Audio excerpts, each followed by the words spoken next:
Assalamu alaikum urmatlı mekendeshler, amansızlarбы?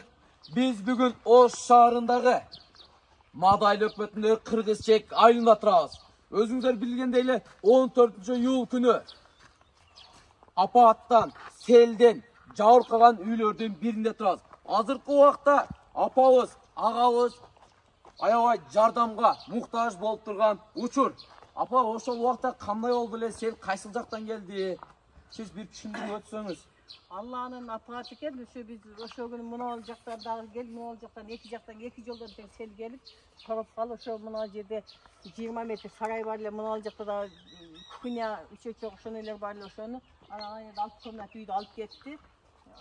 Ошо биз эми кеткенде деле неме кылбадык. Эми Аллахтын апаты экен, колубуздан эчтеке келбеди. Ошо өзүбүздүн калганыбызга сүйүндүк. Урматтуу кыргызстандыктардан баарыңыздардан жардам сурайбыз, жардамга муктажбыз.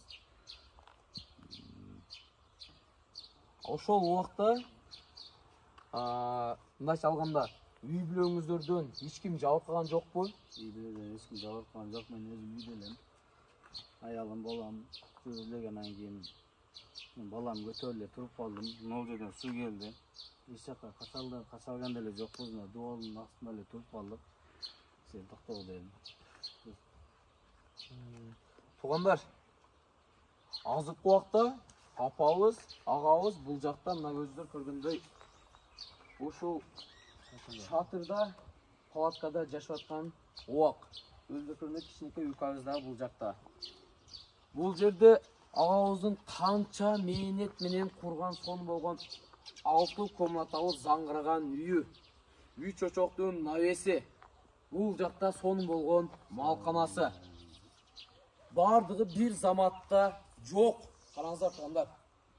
Калайык калк. Азыркы убакта агабыз жардамга муктаж. Колуңуздардан келишинче жардам бериңиздер. Андыктан тугандар, жай бүтүп баратат, күз келатат.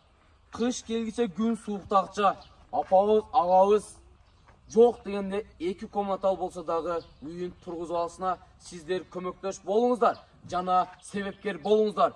Biz агабыздын телефон номерин жана М-банк номерлерин калтырабыз, андыктан жардамга кол сунуңуздар.